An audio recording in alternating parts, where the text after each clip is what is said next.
Hello friends, आप Mukesh Goyal. I hope कि आप सारे बहुत अच्छे हैं। और फ्रेंड्स, आज हम बात करेंगे business statistics and research methods. और इस वीडियो में फ्रेंड्स हम पूरी की पूरी बिजनेस स्टैटिस्टिक्स के बारे में बात करेंगे, पूरी की पूरी स्टैट के बारे में बात करेंगे। रिसर्च मेथड्स जो वाली बात है ना फ्रेंड्स, ये यूजीसी नेट का जो पेपर फर्स्ट है उसमें जो यूनिट है रिसर्च एप्टीट्यूड, उसमें भी बहुत सारे टॉपिक्स हैं, तो उसके बारे में भी हमने बहुत सारा डिस्कस किया हुआ है फ्रेंड्स।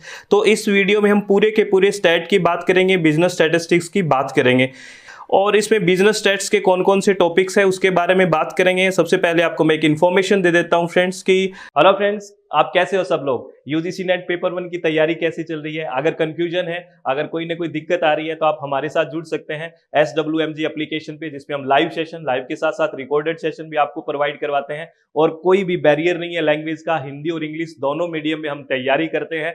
अगर आप हमारे साथ जुड़ना चाहते हैं और हर कंसेप्ट को क्लियर करना चाहते हैं तो आइए और SWMG पे मिलकर तैयारी करते हैं, चित्त को शांत रखते हुए। ऑल द वेरी बेस्ट, बहुत बहुत धन्यवाद, thank you, thanks a lot friends.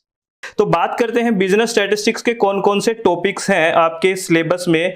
Measure of central tendency, ठीक है, measure of dispersion, measure of skewness, correlation and regression of variables, two variables, probability, approach to probability, Bayes theorem, probability distribution, binomial Poisson and normal distribution. ये जो last वाला portion है ये थोड़ा नया जुड़ा है, अपडेटेड सिलेबस के अकॉर्डिंग है फ्रेंड्स, ठीक है। तो ये 6 टॉपिक्स दिए हुए हैं आपकी यूनिट में, तो इस 6 टॉपिक्स के बारे में हम बात करेंगे।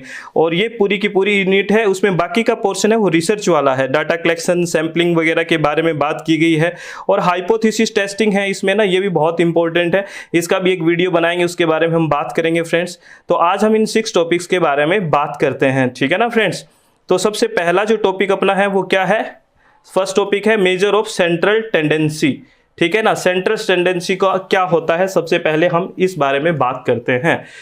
तो जो सेंट्रल टेंडेंसी है वो एक स्टैटिस्टिकल मेजर है फ्रेंड्स। और सेंट्रल टेंडेंसी होती क्या है? एक्चुअली में एक ये सिंगल वैल्यू होती है। क्या होती है फ्रेंड्स? एक सिंगल वैल्यू होती है जो सारे के सारे ग्रुप को रिप्रेजेंट कर सकती है ना। एक सिंगल वैल्यू है जो एंटायर ग्रुप को क्या करती है? रिप्रेजेंट करती है। ये एक सेंट्रल टेंडेंसी होती है, ठीक है ना। और इसको सामान्यतः सेंट्रल टेंडेंसी को ही हम एवरेज भी बोल देते हैं। और सेंट्रल टेंडेंसी निकालने के कई सारे मेथड्स हैं, ठीक है ना। सेंट्रल टेंडेंसी को मेजर करने के कई सारे मेथड्स हैं, जैसे हम मीन से भी सेंट्रल टेंडेंसी निकालते हैं, मॉड से भी निकालते हैं, मीडियन से भी निकालते हैं, ज्योमेट्रिक मीन से भी निकालते हैं, हार्मोनिक मीन से भी निकालते हैं। यानी कि वो सारे के सारे सेंट्रल टेंडेंसी निकालने के मेथड्स हैं।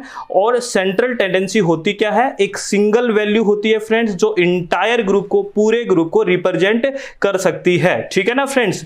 ठीक है, इसके बारे में हम तो इनके जो कौन कौन से मेथड्स हैं वो बहुत इंपॉर्टेंट है, ठीक है ना। इसके बारे में हम बात करेंगे। यानी कि types of measure of central tendency, तो अर्थमेटिक मीन है जो यानी कि सिंपल या वेटेड मीन होता है, मीडियन, मॉड, जियोमेट्रिक मीन और हार्मोनिक मीन है, ठीक है। तो सबसे पहले हम बात करते हैं अर्थमेटिक मीन के बारे में। ये बहुत सी सिंपल है। अर्थमेटिक मीन के बारे में तो सब लोग जानते ही हैं। क्या होता है कि जितनी भी हमारे पास जो आइटम्स दी होती हैं, वैल्यूज दी होती हैं, उनको ऐड कर देते हैं, और जितने भी नंबर और टर्म्स दिए होते हैं उससे हम डिवाइड कर देते हैं, अर्थमेटिक मीन आ जाता है। जैसे 5, 3, 2, 7, 9 ये दिया हुआ है, तो सबको प्लस कर दिया इनको, और प्लस में वो वैल्यू आई तो इनको 1, 2, 3, 4, 5 से डिवाइड कर दिया, तो ये क्या आ गया? अर्थमेटिक मीन आ गया, ठीक है ना फ्रेंड्स। तो ये तो एक सिंपल सी है, कोई वो नहीं है। इसमें जो याद रखने वाली बात है और एग्जाम के पॉइंट ऑफ व्यू से बहुत ही इंपॉर्टेंट स्टेटमेंट है, उसको आपको ध्यान रखना है फ्रेंड्स। वो स्टेटमेंट क्या है, इस बारे में आपको ध्यान रखना है। तो वो स्टेटमेंट क्या है? ये कह रहा है कि the sum of deviation of the item from their arithmetic mean is always 0। ये बात आपको ध्यान रखनी है। ये ऑब्जेक्टिव टाइप पेपर के लिए बहुत अच्छी बात हो सकती है। ये स्टेटमेंट आपसे पूछा जा सकता है। ये क्या कह रहा है कि the sum of deviation of the item from their arithmetic mean is always 0। इसको हम थोड़ा सा एक एग्जांपल से समझ लेते हैं। इस बात को आपको नोट डाउन कर लेना है, ये एग्जाम के पॉइंट ऑफ व्यू से बहुत ही इंपॉर्टेंट है। तो ये कह रहा है कि डेविएशन का जो सम होता है, जो सम ऑफ डेविएशन होता है अपने आइटम का, किससे? इसका अर्थमेटिक मीन से, वो हमेशा 0 होता है। इसको हम ध्यान रखते हैं। देखना, एक्चुअली में आपके पास कुछ वैल्यूज दी हुई है, जैसे 1, 5, 10, 15 और 19, ठीक है ना। ये आपको क्या दिया गया है? वैल्यू दी गई है। और इसका एब्सोल्यूट क्या देखना है आपको? डेविएशन देखना है, ठीक है। तो सबसे पहले अगर हम बात करें इसका जो मीन आया वो क्या आएगा, इसका जो मीन आएगा 5 वैल्यू का, इस वैल्यू का मीन आ गया हमारे पास 10। क्या आ गया, 10 आ गया। ठीक है, तो 10 1 से कितना डेविएट है, हम इसको माइनस करते हैं 9 है। ठीक है, 10 5 से कितना है, 5 है। 10 10 से 0 है। 10 15 से -5 है। और 10 19 से -9 है। ठीक है ना। और यहां पे आपको एक बात याद रखनी है कि साइन को इग्नोर नहीं करना है, ये आपको बात याद रखनी है। आगे आप मीडियन वगैरह पढ़ोगे वहां पे साइन को हम इग्नोर कर देंगे, यहां पे साइन को इग्नोर नहीं करना है। तो ये स्टेटमेंट क्या था फ्रेंड्स, ये कहता है कि जो मीन से डेविएशन है उसका सम हमेशा 0 आता है। यही तो स्टेटमेंट था। ये वैल्यू मीन है हमारी, ये वैल्यू मीन है कि नहीं है, ठीक है ना। और इससे डेविएशन ये है, वैल्यू का, हर वैल्यू का डेविएशन ये आ रहा है ना। तो अगर इसको जोड़ेंगे तो ये कह रहा है कि सम है वो 0 आ रहा है। तो जोड़ के देखो, ये प्लस के 9 है, ये प्लस के 5 है, ये माइनस के 5 है, ये माइनस के 9 है। तो 9 5 कट गए, 0 बच गया कि नहीं बच गया। यही स्टेटमेंट था फ्रेंड्स, वो आपको ये स्टेटमेंट ध्यान रखना है। ठीक है, ये एग्जाम के पॉइंट ऑफ व्यू से बहुत अच्छा स्टेटमेंट है फ्रेंड्स। ठीक है, आगे बात करते हैं नेक्स्ट, इसकी लिमिटेशन क्या है, किसकी लिमिटेशन की बात कर रहा है ये, अर्थमेटिक मीन की क्या लिमिटेशन है। ये अफेक्टेड बाय एक्सट्रीम वैल्यूज। इस बात से आपसे समझ रहे होंगे कि ये लिमिटेशन क्यों है, क्योंकि अगर देखो, अगर बात करें 5, अभी ऊपर वाला ही स्टेटमेंट ले लेते हैं। ऊपर वाला स्टेटमेंट जैसे हमारे पास ये था, जैसे 1 10 1 5 10 15 और 19, इसका अर्थमेटिक मीन जो हमारे पास आया वो 10 निकल के आया। अगर यहां पे मैं मान लो एक वैल्यू रख देता हूं 200, 200 एक वैल्यू रख दी, तो अगर इसका अब जोड़ के मीन निकालोगे तो मीन बहुत ही ज्यादा आ जाएगा कि नहीं आ जाएगा। और वहां पे पूरी की पूरी जो मीन को ये इफेक्ट कर देगा कि नहीं कर देगा। तो ये क्या है, ये लिमिटेशन है। अगर कोई ऐसी वैल्यू आ जाती है जो बहुत डिफरेंट इसमें कैलकुलेट हो जाती है, तो वो पूरे के पूरे कैलकुलेशन को क्या कर देती है, इफेक्ट कर देती है। ठीक है ना फ्रेंड्स, तो ये इसकी एक लिमिटेशन है, ये हमें ध्यान रखना है। ठीक है ना फ्रेंड्स। और ये मीन की बात थी। अगर हम बात करें मीडियन की, तो मीडियन में क्या है, मीडियन को पोजिशनल एवरेज भी बोलते हैं। ये आपको एग्जाम के पॉइंट ऑफ व्यू से ध्यान रखना है। मीडियन को क्या बोलते हैं फ्रेंड्स, पोजिशनल एवरेज भी बोलते हैं। और इसमें क्या होता है कि जो आपके पास आइटम्स दिए हुए होते हैं फ्रेंड्स, उसको स्मॉलेस्ट टू लार्जेस्ट या लार्जेस्ट टू स्मॉलेस्ट हम रखते हैं। ठीक है ना, तो हमने इसको स्मॉलेस्ट टू लार्जेस्ट रख दिया, यानी कि एक आइटम्स दिए हुए हैं बहुत सारे, जैसे 10 15 20 30 40, तो इसमें एक सीक्वेंस में हमने रख दिया, बढ़ते हुए क्रम में लार्जेस्ट की तरफ रख दिया। उसके बाद में क्या होगा, तो मिडल टर्म ले लेंगे, और मिडल टर्म ही क्या होती है, मीडियन होती है। लेकिन आप इस बात में ध्यान रखना, अगर हमारे पास ओड नंबर है, तो जैसे 11 है, तो 11 में तो क्या होगा, 5 ऊपर के छोड़ देंगे, 5 नीचे के छोड़ देंगे, तो बीच वाला 11 का आ गया मीडियन। ठीक है ना, वो मिडिल नंबर हो गया। लेकिन अगर यही इवन हो जाए, 12 हो जाए, तो क्या होगा, तो इसमें क्या होगा, इवन नंबर में जो पोजीशन 5 6 पे है उनको जोड़ के उसका 2 से डिवाइड कर देंगे। तो इवन में वो ध्यान रखना है फ्रेंड्स। ठीक है ना, डिवाइडेड बाय 2। तो इसका आप एग्जाम के पॉइंट ऑफ व्यू से बात करें तो बहुत सिंपल बात थी। लेकिन अगर एग्जाम में क्या आ सकता है कि पोजिशनल एवरेज किसको बोला जाता है, मीडियन को बोला जाता है, ये आपसे पूछा जा सकता है फ्रेंड्स। ये थोड़ा सा आपको ध्यान रखना है। और ये प्रॉपर्टीज है ना, ये थोड़ी इंपॉर्टेंट है। तो प्रॉपर्टी ऑफ मीडियन में क्या है, याद रखना, ये जो हम पहले हम बात करके आए हैं मीन के बारे में, और मीन में आपने देखा होगा कि हमने साइन को इग्नोर नहीं किया था। वहां 0 वैल्यू आ रही थी, आपको पता है ना, +5 +9 -9 -5 कट गए थे, वहां पे हमने साइन को इग्नोर नहीं किया था। यहां ये स्टेटमेंट देखना, ये कह रहा है the sum of deviation of the item from median ignoring sign is the list.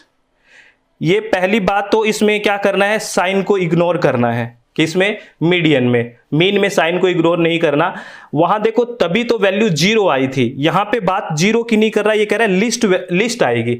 आप कभी भी मीन, मीडियन, मॉड या कुछ भी निकाल लें, ठीक है ना, अगर उससे डेविएशन निकालते हो वो हमेशा ही लिस्ट ही आता है। अगर आप एज्यूम्ड वैल्यू से निकालते हो, तो कोई भी एज्यूम्ड वैल्यू मान के अगर आप निकालते हो और उसका कंपेयर आप मीन, मीडियन या मॉड से करते हो, तो हमेशा लिस्ट ही आता है फ्रेंड्स, कम ही आता है। वहां हमने लिस्ट शब्द इसलिए यूज नहीं करा मीन में, क्योंकि वहां पे हमने साइन को इग्नोर नहीं किया था और वहां पे 0 आ रहा था, तो इसलिए हमने उस चीज को इग्नोर, वो लिस्ट ना बोल के 0 बोल दिया। लेकिन यहां पे हम इग्नोर नहीं कर रहे साइन को, प्लीज ध्यान रखना। इसलिए हम क्या कर देते हैं, यहां पे एक लिस्ट वैल्यू आ जाएगी। ठीक है ना फ्रेंड्स।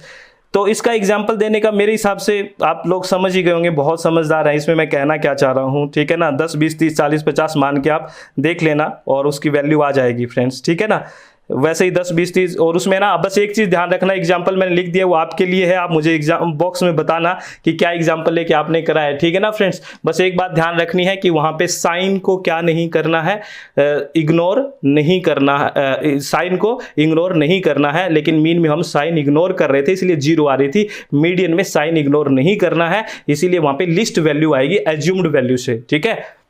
ठीक है ना, चलो मैं आपको करवा ही देता हूँ, मुझे लग रहा है आप लोग देख रहे हैं मैं क्या बोल रहा हूँ।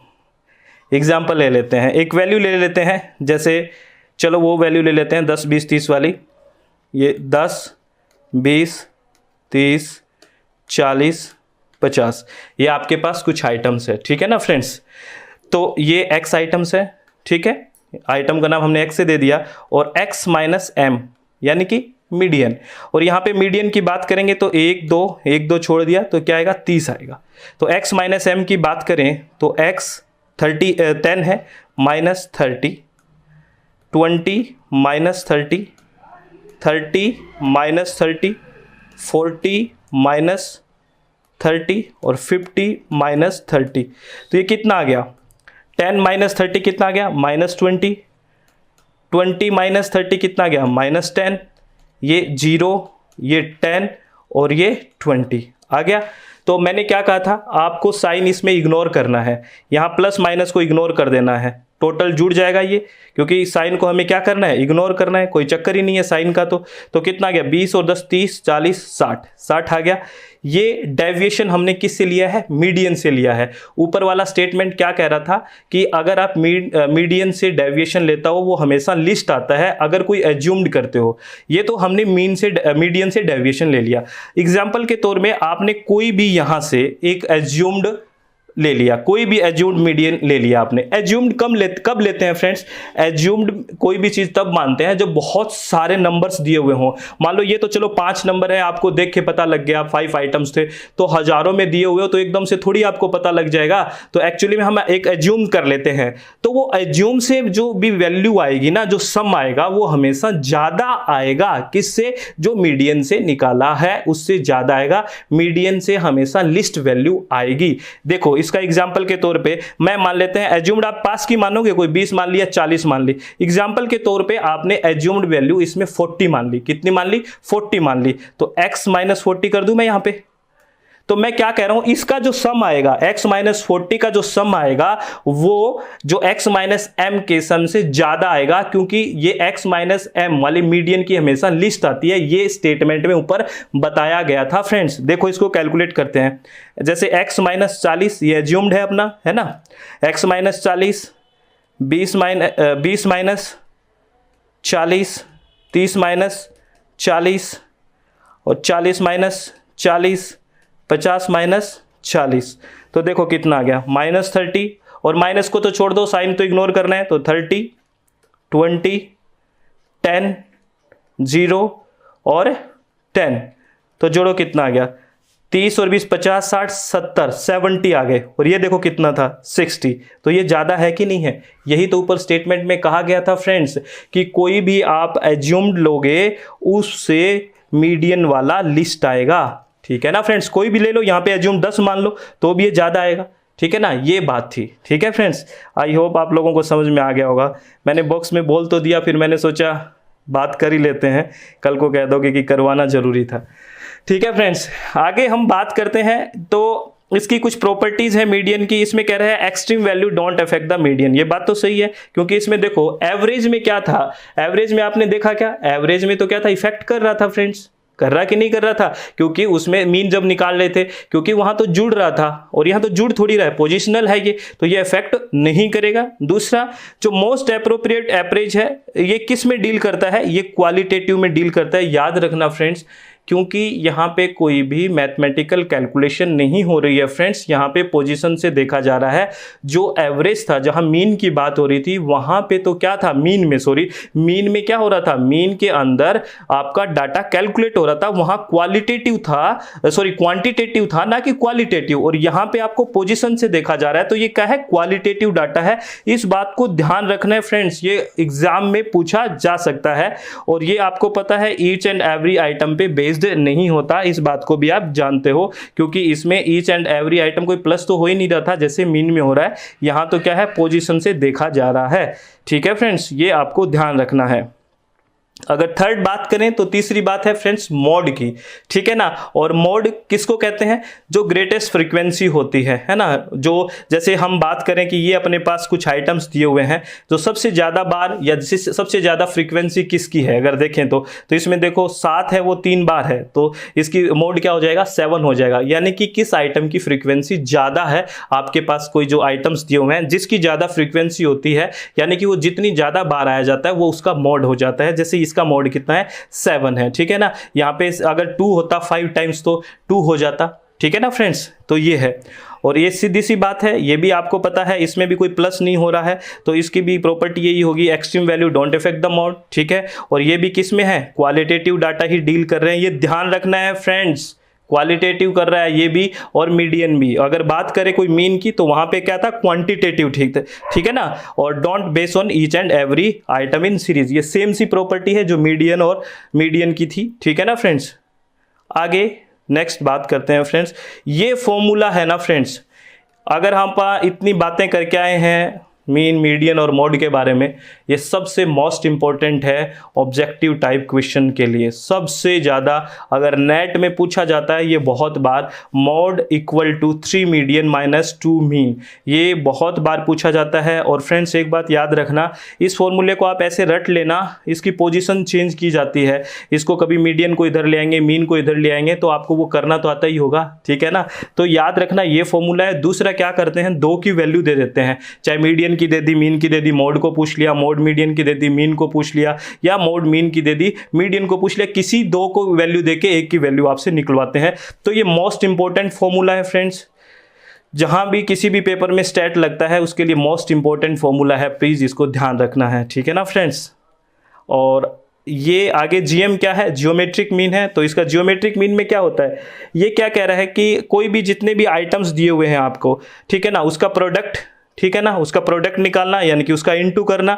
और जितने भी अगर आप 2 आइटम दिए हुए हैं तो स्क्वायर रूट कर देना, 3 दिए हुए हैं तो क्यूब रूट कर देना, ऐसे ही सोन चलता रहेगा, ठीक है ना। 5 दिया हो तो 155 हो जाएगा और इसका इनटू हो जाएगा जितने भी आइटम्स दिए हुए हैं। तो ये आपको फॉर्मूला याद रखना है फ्रेंड्स, प्लीज़, ये मोस्ट इंपॉर्टेंट फॉर्मूला है जियोमेट्रिक मीन का, आपको याद रखना है। हार्मोनिक मीन और जियोमेट्रिक मीन का फॉर्मूला याद जरूर रखना है। इसमें क्या करना है, जितने भी आइटम्स दिए होते हैं आपको उनका प्रोडक्ट यानी कि उसका इनटू, ठीक है ना। और जो आपको अगर 2 आइटम दिया हुआ है तो स्क्वायर रूट करना है, 3 दिया हुआ है तो क्यूब करना है, 5 दिया हो तो 15 कर दो, ठीक है ना, 7 दिया 17 कर दो, ठीक है ना। तो ये फॉर्मूला आपको ध्यान रखना है फ्रेंड्स। इसकी प्रॉपर्टी थोड़ी इंपॉर्टेंट है, ये कहाँ पे यूज होता है ये ध्यान रखना। जो जियोमेट्रिक मीन है वो यूज होता है किसी भी इंडस्ट्री में, जैसे हम बात करते हैं ना कि इतना % इंक्रीज हुआ है, इतना % डिक्रीज हुआ है, इसके अंदर हम जियोमेट्रिक मीन यूज करते हैं। याद रखना, ये आपसे बात पूछी जा सकती है।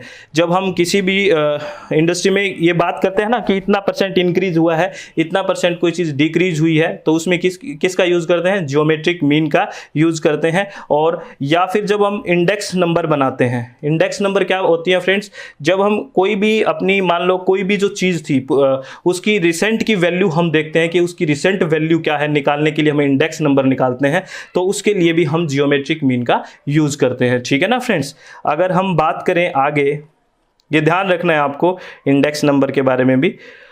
नेक्स्ट है फ्रेंड्स हार्मोनिक मीन, और हार्मोनिक मीन का फॉर्मूला देख लेना फ्रेंड्स, ठीक है ना। ये क्या फॉर्मूला है, ये क्या कह रहा है, the reciprocal of arithmetic mean, arithmetic mean of the reciprocal of the individual observation, यानी कि जो इंडिविजुअल ऑब्जर्वेशन है x1 x2 ये सब इंडिविजुअल ऑब्जर्वेशन है, इसका रेसिप्रोकल, और अर्थमेटिक मीन का क्या है, रेसिप्रोकल ही क्या होता है, हार्मोनिक मीन होता है। ये फॉर्मूला इंपॉर्टेंट है फ्रेंड्स। इस फॉर्मूले में मैं आपकी इतनी ही हेल्प नहीं कर सकता हूँ कि आप बार बार इनको लिख लें, एक जगह लिख के छोड़ दें, और जहाँ भी आप बैठते हैं इनके फॉर्मूले स्टैट के सबसे ज़्यादा इंपॉर्टेंट है। आगे हम डेविएशन वेविएशन की बात करेंगे, स्टैंडर्ड डेविएशन वगैरह, ठीक है ना। तो फ्रेंड्स इनके फॉर्मूले बहुत इंपॉर्टेंट है, तो ये कहीं एक पेज में आप उतार लें फॉर्मूले और कहीं दीवार पे लगा दें, जो सबसे ज़्यादा आप देखते रहते हो, जहाँ रूम में सोते हो, ठीक है, लगा दें और बार बार देखते रहे, इससे आपको फॉर्मूले भी क्या हो जाएंगे, याद हो जाएंगे, ठीक है ना फ्रेंड्स।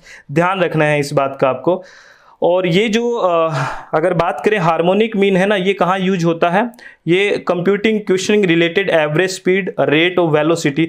जैसे कई क्वेश्चन नहीं होते जो एवरेज स्पीड निकालने के होते हैं, रेट निकालने की होती हैं, वेलोसिटी वेग वगैरह निकालने की, गति निकालने की, और या दर निकालने की, जितने भी क्वेश्चंस होते हैं ना, उसमें क्या यूज होता है, हार्मोनिक मीन यूज होता है। ठीक है ना फ्रेंड्स, ये बात आपको ध्यान रखनी है कि हार्मोनिक मीन कहाँ कहाँ यूज होता है, ये थोड़ा इंपॉर्टेंट है। और अपना फ्रेंड्स नेक्स्ट टॉपिक अब है, टॉपिक 2 है मेजर ऑफ डिस्पर्जन। ठीक है ना फ्रेंड्स, इसके बारे में हम बात करते हैं। और मेजर ऑफ डिस्पर्जन के बारे में बात करने से पहले कुछ यहाँ पे साइन दिए हुए हैं, सिंबल दिए गए हैं, और इन सिंबल को आपको ध्यान रखना है फ्रेंड्स, है ना, ये पूरी स्टेट में ही काम आते हैं, तो आपको ध्यान रखना है। अगर मीन की बात करें तो म्यू भी यूज होता है और एक्स बार भी यूज होता है।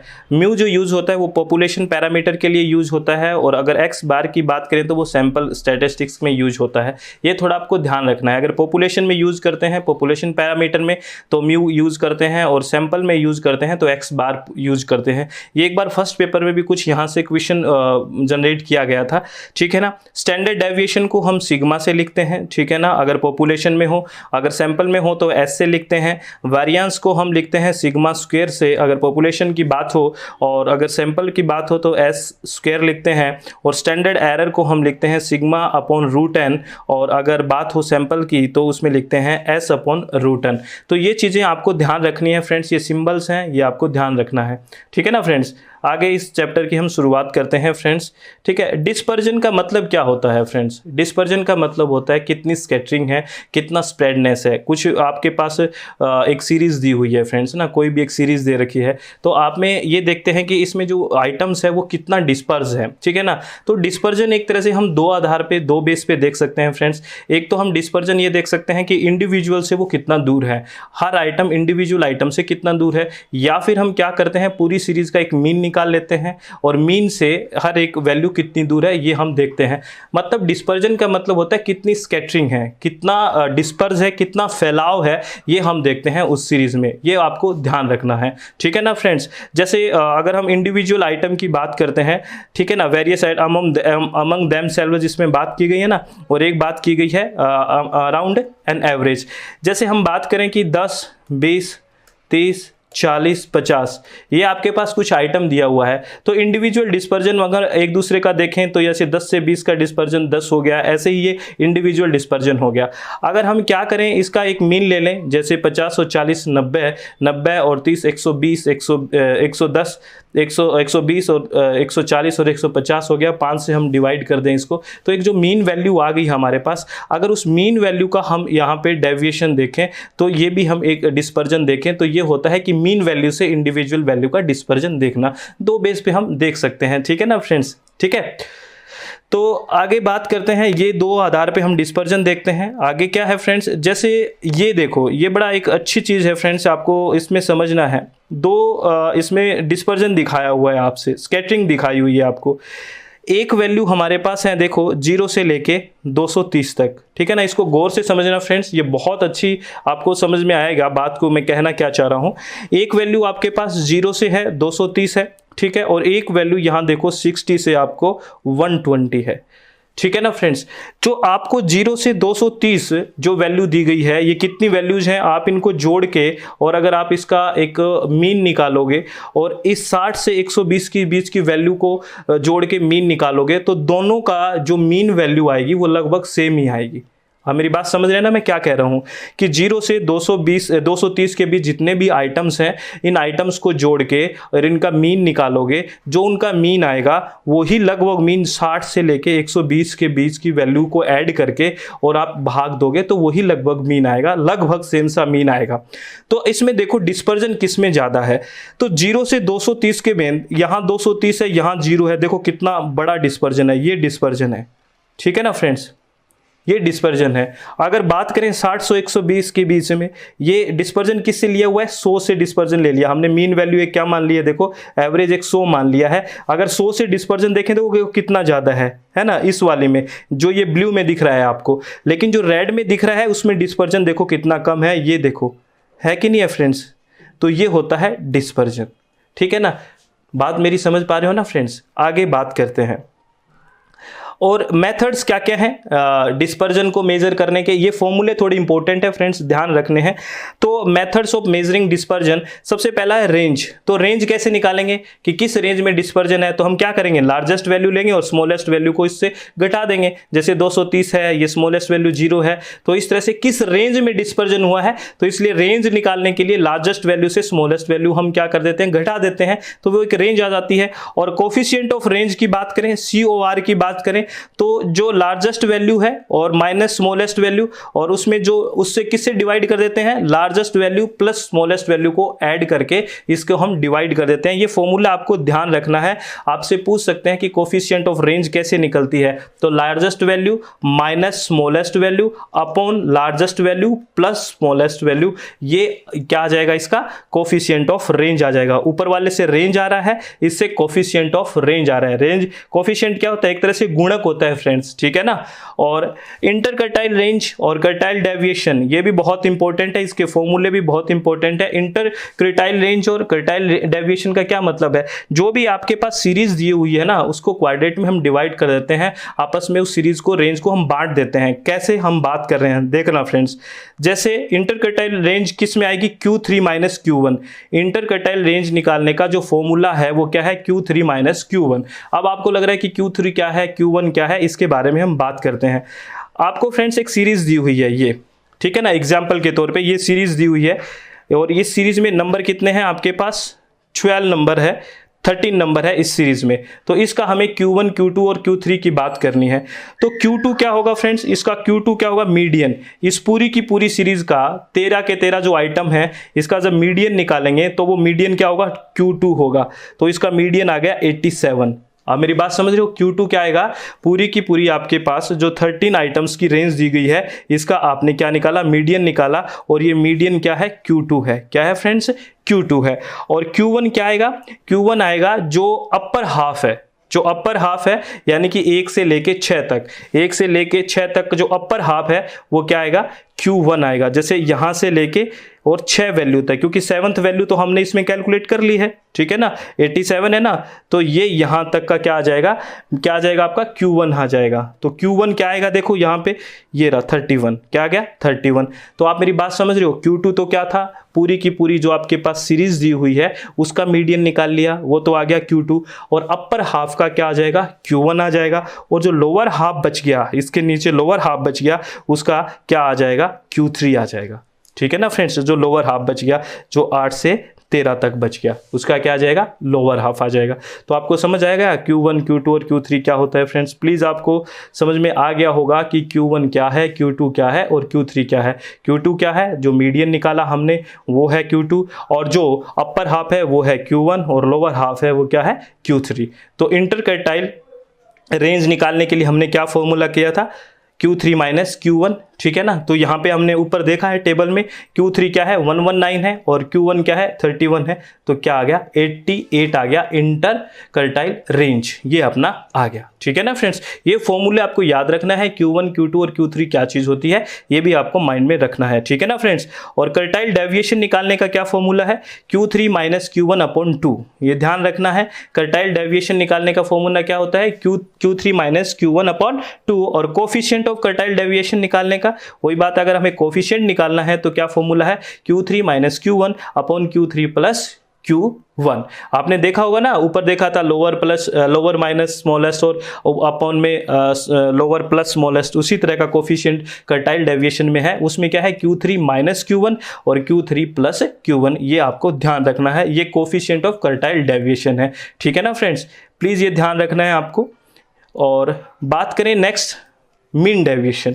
मीन डेविएशन में क्या होगा फ्रेंड्स, मीन डेविएशन में जो आपके आइटम्स हैं, ठीक है, उसमें से जो आपका क्या है मीन है, उसका घटा के सबमिशन और डिवाइड किससे करना है, नंबर ऑफ आइटम से, तो इससे क्या आ जाएगा, मीन डेविएशन। क्या आएगा फ्रेंड्स, इससे मीन डेविएशन। मैं प्लीज आपको बार बार कर रहा हूं, रिक्वेस्ट है आपसे, ये सारे फॉर्मूले आपको ध्यान रखने हैं, आपके फॉर्मूले बहुत ज्यादा इंपॉर्टेंट है। और यहाँ पे एक बात याद रखना है, इग्नोर करना है माइनस साइन को मीन डेविएशन में। फिर यही बात है, हमने ऊपर भी बात करी थी कि इसमें हमें साइन को इग्नोर करना है। ठीक है ना फ्रेंड्स, ये आपको ध्यान रखना है, फॉर्मूले तो आपको याद करने लगेंगे। ठीक है ना।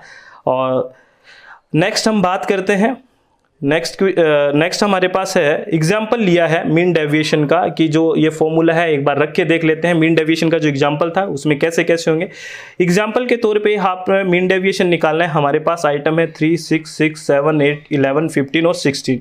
तो सबसे पहले इसका हमें क्या निकालना है, मीन निकालना है। तो इसको हमने जोड़ दिया, नंबर ऑफ आइटम से भाग दे दिया, इसका मीन हमारे पास कितना आ गया फ्रेंड्स, 9 आ गया। ठीक है ना। तो इसके हमें मीन डेविएशन निकालने के लिए जो हमारे पास ये मीन वैल्यू आ गई ना, ये जो मीन वैल्यू आ गई, इससे हम एक एक वैल्यू का क्या देखेंगे, डेविएशन देखेंगे, या एक एक वैल्यू की डिस्टेंस देखेंगे। तो अगर 9 से डिस्टेंस देखें 3 की तो कितनी है, 6 है ना। अरे है कि नहीं, 9 - 3 कर दो, क्योंकि यहाँ पे कोई वो है नहीं, साइन का तो कुछ है नहीं। और 9 - 6 3, 9 - 6 फिर 3, 9 - 7 फिर 2, ठीक है। और 9 - 8 फिर 1, 9 - 11 2, 9 - 15 फिर कितना गया, 6, ठीक है ना फ्रेंड्स। और 9 - 16 फिर कितना गया, 7 आ गया। तो ये तो क्या गया कि जो अपना मीन निकाला था हमने 9, उससे इंडिविजुअल वैल्यू का कितना डिस्टेंस है। और अब क्या करना है, हमें थर्ड स्टेप में क्या करना है, हम उस फॉर्मूले की तरफ चलते हैं, हम मीन डेविएशन निकालने की तरफ। जो ये हमारे पास डिस्टेंस आई है, इसका हमें क्या निकालना है, मीन निकालना है। और इसका मीन क्या होगा, 30/8 यानी कि 3.75। ये इंपॉर्टेंट है, प्लीज़ थोड़ा पजलिंग है, कोई बात नहीं। पजलिंग क्या था, तो हमें क्या था, मीन डेविएशन निकालना था। तो पहले मीन निकालना है, फिर उसमें डिस्टेंस निकालनी है, फिर डिस्टेंस निकाल के जो वैल्यू आई है उसका मीन निकालना है। ये आया है मीन डेविएशन, ठीक है ना। तो हमारे पास मीन तो आ गया 9 और मीन डेविएशन आ गया 3.75। प्लीज आप लोगों को समझ आ गया होगा। आई होप कि कोई दिमाग में टेंशन तो नहीं हो रही ना। आपको वो फॉर्मूला याद करना है, एक बार दोबारा चित्त को शांत करके रिलैक्स करके एक बार फिर से सुन लेना कि मैंने क्या बोला है, ठीक है। मीन और मीन डेविएशन की बात हुई है, ठीक है। प्लीज रिलैक्स होकर सुनना, सब समझ में आ जाएगा, ठीक है ना। और बात करते हैं नेक्स्ट स्टैंडर्ड डेविएशन का। और स्टैंडर्ड डेविएशन का फॉर्मूला मोस्ट इंपॉर्टेंट है फ्रेंड्स, प्लीज इसको याद रखना है। इसमें मैं आपकी इतनी हेल्प कर सकता हूं कि लिख के रखें और बार बार देखें, याद हो जाएगा। तो ये स्टैंडर्ड डेविएशन का फॉर्मूला है, प्लीज आपको रटना है, याद करना है। कैसे ही करके आपको याद रखना है, x - म्यू का स्क्वायर और अपॉन n और रूट, ये आपको याद रखना है, ठीक है। यहाँ पे है क्या, आपको पता ही है, ये सारी बातें हमने ऊपर टेबल में कर लिया था। और वेरिएंस क्या होता है, सिग्मा स्क्वायर। क्या होता है, सिग्मा स्क्वायर, ये याद रखना है। वहाँ से रूट हटा दो, ठीक है ना फ्रेंड्स, तो वो क्या बन जाएगा, वेरिएंस बन जाएगा। याद रखना है फ्रेंड्स, इसमें प्लीज़ कुछ नहीं कर सकते, इसमें कुछ फॉर्मूले हैं वो बहुत इंपॉर्टेंट है। ये फॉर्मूला भी बहुत इंपॉर्टेंट है। कोफिशिएंट ऑफ वेरिएशन निकालना हो तो क्या होगा, सी वी मतलब coefficient of variation sigma upon mu. और वहाँ पे सिग्मा क्या है, स्टैंडर्ड डेविएशन, म्यू क्या है, मीन है। इसमें आपको फॉर्मूले में बार बार कह रहा हूँ फ्रेंड्स कि याद करना ही पड़ेगा फॉर्मूला, तो ठीक है ना, कोई इलाज अपने पास नहीं है, ठीक है। और नेक्स्ट है friends Lorentz curve. Lorentz curve है ना फ्रेंड्स, ये लॉरेंज कर्व बहुत से एग्जाम्स के लिए इंपॉर्टेंट है। जैसे अगर बात करें कॉम्पिटिटिव एग्जाम और कहाँ पे आता है, सिविल सर्विसेज, आईएएस वगैरह में भी 1-2 बार पूछा गया है, राजस्थान एडमिनिस्ट्रेटिव सर्विसेज में भी पूछा गया है। और बात करें एसएससी वगैरह में भी पूछ लेते हैं कि लॉरेंज कर्व किससे संबंधित है, ये क्वेश्चन पूछा जाता है। अगर इसको हम पॉलिटिकल साइंस से थोड़ा जोड़कर देखें तो हमारा कुछ फंडामेंटल राइट्स है ना फ्रेंड्स, फंडामेंटल राइट्स है। और उसमें 14 से लेके हम आर्टिकल स्टार्ट करते हैं तो वो इक्वलिटी की बात करते हैं, समानता की बात करते हैं। तो लॉरेंज कर्व किसकी बात करता है, जो इनकम इनइक्वालिटी है उसकी बात करता है लॉरेंज कर्व, क्योंकि हमारे जो इनकम की जो असमानता है उसके बारे में लॉरेंज कर्व बात करता है। ये एक ग्राफिकल रिप्रेजेंटेशन है जिसमें इनकम इनइक्वालिटी की बात की जाती है। ये ऑब्जेक्टिव टाइप में सीधा भी पूछा जा सकता है कि लॉरेंज कर्व किससे संबंधित है, रिलेटेड है, तो आपको बताना है ये एक ग्राफिकल रिप्रेजेंटेशन है जिसमें इनकम की इनइक्वालिटी की बात की जाती है, ठीक है ना। और ये मैक्स लॉरेंज के द्वारा दिया गया 1905 में, ठीक है। इसमें कैसे होता है, मैं आपसे एक बार इस कर्व के ध्यान से कर्व के बारे में बात करते हैं। इधर होता है कम्युलेटिव पोर्शन ऑफ इनकम, जो वाई पोर्शन है ना, जहां पे वाई एक्सिस है वहां पे तो क्या लिखते हैं, कम्युलेटिव पोर्शन ऑफ इनकम का जो कम्युलेटिव पोर्शन है। और अगर बात करें एक्स एक्सिस पे तो कम्युलेटिव परसेंटेज ऑफ पॉपुलेशन है, ठीक है ना। ये बात याद रखना कि x पे हमें पॉपुलेशन का परसेंटेज दिखाना है और y पे हमें इनकम का परसेंटेज दिखाना है, y एक्सिस पे, ठीक है ना। तो इसमें ये जो बीच में दी गई है वो लाइन ऑफ इक्वालिटी है और ये जो रेड में आपको दिख रहा है ये लॉरेंज कर्व है। तो पहले लाइन ऑफ इक्वालिटी की बात करते हैं, ये क्या कह रहा है। मान लो आपके पास, ये एग्जाम्पल के तौर पर समझ रहे हैं फ्रेंड्स, मान लो आपके पास 20 रुपए हैं तो आपने 20 रुपए 20 लोगों में ही वितरित कर दिए। ये 20 रुपये थे, ये 20 रुपये 20 लोगों में कर दिए। 40 रुपये थे, 40 लोगों में कर दिए। 60 रुपये थे, 60 लोगों में कर दिए। 80 रुपये थे, 80 लोगों में डिस्ट्रीब्यूट कर दिए। ठीक है ना, तो स्ट्रेट लाइन बन जाएगी, यानी कि इक्वलिटी की लाइन बन रही है कि नहीं बन रही है। लेकिन कहाँ ऐसा है? ऐसा है क्या? ऐसा नहीं है। बहुत सी रिपोर्ट्स आई हैं, उसमें ये बात आ गया है कि जितना हम गुलाम थे, जितनी इनइक्वलिटी पहले थी, आज भी उससे ज़्यादा ही अनइक्वलिटी और हो चुकी है। तो इसमें क्या है, जैसे हमारा आज ये कर्व है, अगर बात करें कि जो 60% जो हमारे पास, मान लो 60 रुपये अपने पास हैं, तो वो डिस्ट्रीब्यूशन कितने के बीच है? यहाँ आ जाओ और ये देखो, ये डिस्ट्रीब्यूशन है 80 लोगों के पास। ये लॉरेंज कर्व है। जबकि 60 के पास अगर बात करें तो वो इक्वलिटी की बात आती, लेकिन ये 60 है, वो कितने लोगों के पास है? 80 लोगों के पास है। तो ये जो नीचे वाला है, जो क्या बताता है? इनकम की इनइक्वलिटी के बारे में बताता है, वो दैट इज लॉरेंज कर्व। क्या है? Lorentz curve. तो ये स्टेटमेंट से एक गिनी कोफिशिएंट भी इसमें पढ़ते हैं, ठीक है ना। तो आप ये मुझे बताना कि वो क्या होता है गिनी कोफिशिएंट, इसमें पढ़ते हैं, इकोनॉमिक्स वाला भी बहुत पढ़ते हैं, ठीक है ना। तो ये ग्राफिकल रिप्रेजेंटेशन है जो किसका बताता है? इनकम के बारे में बात करता है, इनकम की इनइक्वालिटी के बारे में बात करता है। और हाँ, इसकी पीडीएफ की आपको जरूरत होगी ना फ्रेंड्स, क्योंकि आपको पढ़ना भी होता है, तो इसकी पीडीएफ की जरूरत होगी। तो आप पीडीएफ के लिए अपनी एक वेबसाइट है www.swmg.in, यहाँ पे जाएं, ठीक है ना। यहाँ पे पेपर 1 की कई सारी पीडीएफ पड़ी है, कॉमर्स की भी बहुत सारी पीडीएफ मिल जाएगी। जो भी मैं आपको पढ़ा रहा हूँ वो पीडीएफ वहाँ से आप डाउनलोड कर सकते हैं। अपनी वेबसाइट है www.swmg.in पे जाके आप डाउनलोड कर सकते हैं, ठीक है ना फ्रेंड्स। ये अपने 2 टॉपिक कवर हो चुके हैं फ्रेंड्स।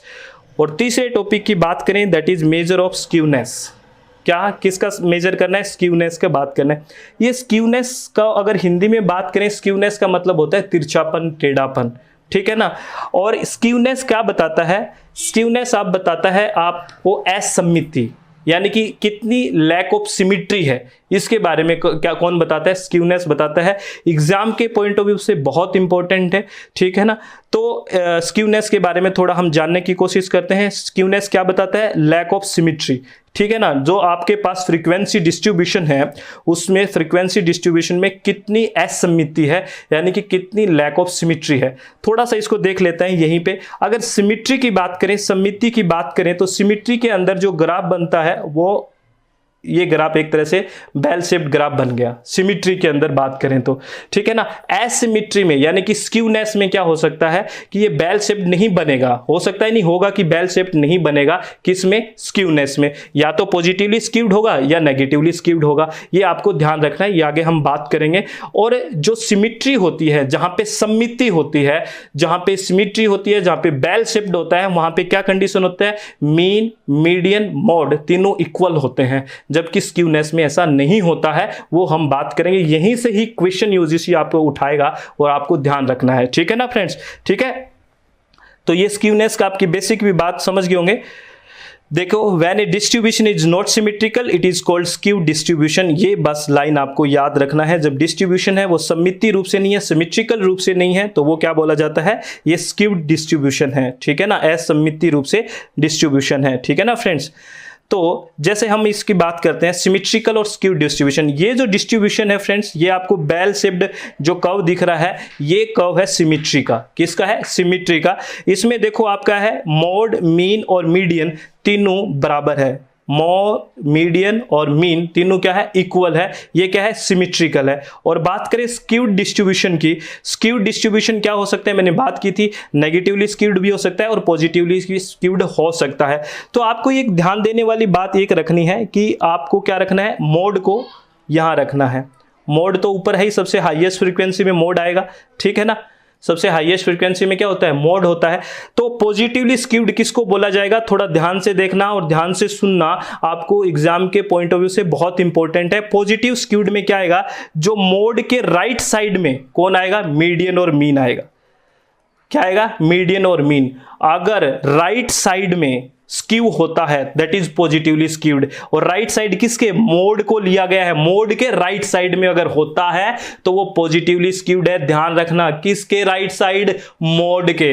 मोड के राइट साइड है तो वो क्या है? पॉजिटिवली स्क्यूड है। अगर मोड के क्या है, लेफ्ट में स्क्यूड है तो वो क्या है, नेगेटिवली स्क्यूड है। ध्यान रखना प्लीज फ्रेंड्स।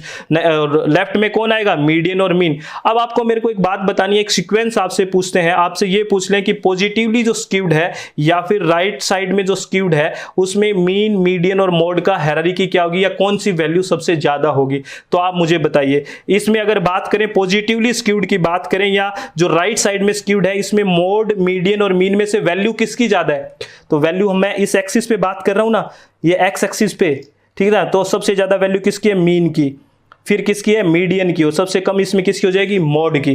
तो ये हायरार्की जो है ये आपको ध्यान रखनी है, यानी कि जो पॉजिटिवली स्क्यूड होगा उसमें सबसे बड़ा मीन, फिर मीडियन और फिर मोड, ध्यान रखना है। और नेगेटिवली स्क्यूड में मोड सबसे ज्यादा, फिर मीडियन और फिर मीन। देख लेना आप, चाहे वैल्यू देख लो जाके नेगेटिवली स्क्यूड में। नेगेटिवली स्क्यूड में देखो सबसे ज्यादा वैल्यू किसकी है, देखो मोड है, फिर है मीडियन और फिर है मीन। समझ में आ गया ना फ्रेंड्स, ठीक है। तो ये वैल्यू आपको ध्यान रखनी है, ये हायरार्की याद रखनी है, ये एग्जाम में आपसे पूछा जा सकता है, ठीक है ना फ्रेंड्स। और बात करें नेक्स्ट टॉपिक की, और दैट इज टॉपिक नंबर 4, और इसमें है correlation and regression of two variable.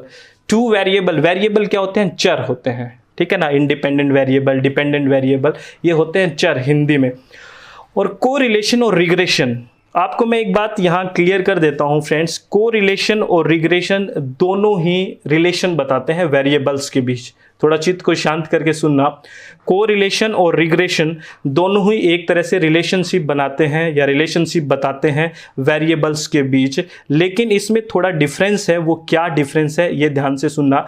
जो रिग्रेशन है वो एक तरह से एब्सोल्यूट होता है। रिग्रेशन क्या होता है, एब्सोल्यूट होता है, प्रॉपर यूनिट के साथ होता है।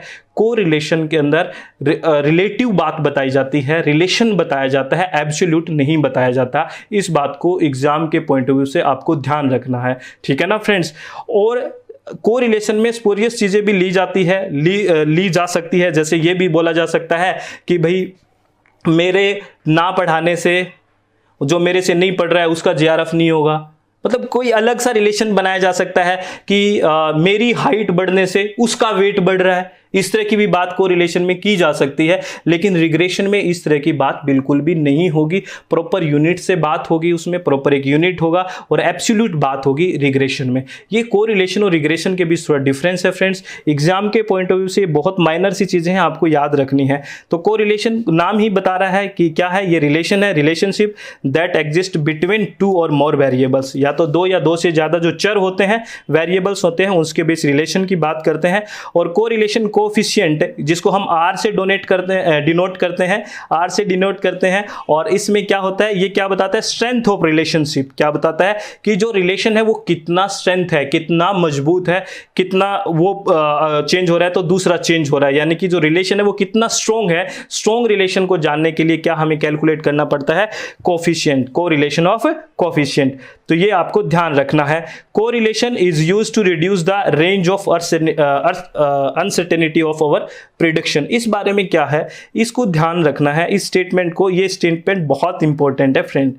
कैसे इंपॉर्टेंट है, ये आपसे पूछा जा सकता है कि हम कोरिलेशन को स्टडी क्यों कर रहे हैं, क्या है कोरिलेशन को स्टडी करने से। एक्चुअली में अगर हम कोरिलेशन स्टडी करते हैं ना फ्रेंड्स, तो हमारे जो प्रिडिक्शन हम कर रहे हैं, वैसे तो प्रिडिक्शन होती है, जो हम प्रिडिक्ट करते हैं वो पूरा निश्चित तो होता ही नहीं, लेकिन उसकी अनिश्चितता को ये कम कर देता है कोरिलेशन। कैसे, मान लो आपने कोई इंडस्ट्री लगाई हुई है और आपने रिलेशन ऐसे कोरिलेशन करके देखा, कुछ सालों का डाटा इकट्ठा करके, वेरिएबल्स को इकट्ठा करके, कि ये करने से ये चेंजेस आ रहे हैं, तो आपके फ्यूचर के लिए अनसर्टेनिटी थोड़ी कम हो गई, क्योंकि आपको पहले से ही आइडिया था कि इन डाटा के बीच या इन वेरिएबल्स के बीच ये रिलेशन था, ये मैंने कैलकुलेट कर लिया था। तो कोरिलेशन का मतलब ही ये है, या कोरिलेशन को स्टडी करने का काम ही ये है। स्टडी इसीलिए किया जाता है कि आपका जो भी अनसर्टेनिटी है प्रिडिक्शन के बारे में, उसको कम करना, रिड्यूस कर देना। अनसर्टेनिटी तो रहेगी क्योंकि आप प्रिडिक्ट ही कर रहे हैं कोई चीज को, लेकिन उसको ये कम कर देता है कौन, कोरिलेशन। इसको आपको ध्यान रखना है, ये बहुत इंपॉर्टेंट बात है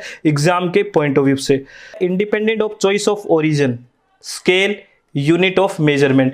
तो ओरिजिन की बात क्या है, ओरिजिन की बात है कि अगर आपके पास दो वेरिएबल हैं, अगर दोनों वेरिएबल को सेम वैल्यू से प्लस माइनस करते हो तो कोई फर्क नहीं पड़ता। अगर दोनों वेरिएबल्स को आप सेम वैल्यू से इनटू करते हो या डिवाइड करते हो तो भी कोई फर्क नहीं पड़ता। और यूनिट, यूनिट से भी फ्री है, क्योंकि आपको मैंने बताया था कि ये ऐसी चीज़ों का भी रिलेशन बता देता है, जैसे हाइट और वेट का रिलेशन बता दिया इसने, ठीक है ना। तो हाइट हम मेजर करते हैं, लेंथ को मेजर करते हैं फीट में कर दिया आपने, और वेट को किलोग्राम में कर दिया, तो सेम यूनिट तो आ ही नहीं सकती ना फ्रेंड्स। तो ये यूनिट से भी क्या है, फ्री है, ये आपको ध्यान रखना है। एग्जाम के पॉइंट ऑफ व्यू से ये इसकी प्रॉपर्टी बहुत ही इंपॉर्टेंट है, क्योंकि रिग्रेशन और कोरिलेशन में यहाँ पे एक डिफरेंस आएगा, वो डिफरेंस आपसे एग्जाम में पूछा जा सकता है, ठीक है। और जो आर की वैल्यू है वो किस किस के बीच रहेगी, -1 से +1 के बीच रहेगी, ये आपको ध्यान रखना है। आर की वैल्यू -1 से +1 के बीच रहेगी, ठीक है ना। और आगे क्योंकि रिलेशन क्या होता है, परफेक्टली भी होता है, बात सुना है ना, हाईली भी होता है, तो ये सारे इसलिए -1 से +1 के बीच रहती है, ठीक है ना। आपसे यूजीसी नेट में कई तरह से पूछ सकते हैं कि 0.85 वैल्यू है कोरिलेशन की किसी दो वेरिएबल्स की, तो बताइए किस तरह का रिलेशन है, परफेक्टली रिलेटेड है या हाईली रिलेटेड है, तो आप बता देना मुझे कमेंट बॉक्स में कैसा रिलेटेड है। ये एग्जाम में पूछे जाता है क्वेश्चन, ध्यान रखना, ठीक है ना फ्रेंड्स। और इसमें आप देख लेते हैं कि पॉजिटिव नेगेटिव कोरिलेशन कैसे हैं। जैसे मान लो दो वेरिएबल हैं, अगर एक वेरिएबल बढ़ रहा है, एक वेरिएबल एक्स एक्सिस पे मान है और एक एक्सिस वाई पे है, तो एक वेरिएबल बढ़ रहा है तो दूसरा भी बढ़ रहा है, तो ये होता है पॉजिटिव कोरिलेशन। और ये मान लेते हैं एक्स वाई पे दो वेरिएबल है, तो एक वेरिएबल बढ़ रहा है तो दूसरा घट रहा है, तो ये नेगेटिव कोरिलेशन हो गया। और इसमें एक दूसरे का कोई मतलब ही नहीं है, एक दूसरा रिलेट ही नहीं कर रहा, तो देयर इज नो कोरिलेशन, ठीक है ना फ्रेंड्स। ये स्थिति है कोरिलेशन के बारे में। बहुत सिंपल से टॉपिक है फ्रेंड्स, लेकिन आपको कुछ फॉर्मूले बस याद रखने हैं। सिंपल कोरिलेशन किसको कहेंगे, जहां पे दो वेरिएबल को स्टडी किया जाता है वहां सिंपल कहेंगे, और मल्टीपल कोरिलेशन किस में कहेंगे, जहां पे मोर देन 2 वेरिएबल्स हो। और मल्टीपल को भी दो भागों में बांटा गया है, पार्शियल और टोटल। तो पार्शियल किस में होता है, जिसमें वेरिएबल तो मोर देन 2 होते हैं, लेकिन एक साथ दो वेरिएबल को स्टडी करते हैं, उनको कांस्टेंट रखते हैं, तो उसको पार्शियल बोल देते हैं।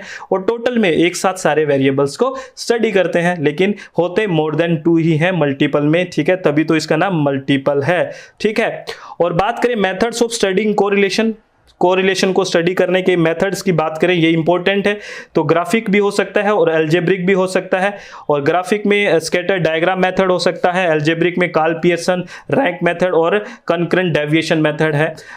तो फ्रेंड्स मैं आपको यहाँ बता देता हूँ, यहाँ पे आपके लिए फॉर्मूले बहुत इंपॉर्टेंट है। मैं बार बार कह रहा हूँ कि ये फॉर्मूला आप रट लिए तो कोई दिक्कत नहीं है कि आपका एग्जाम में कोई भी क्वेश्चन गलत हो जाए।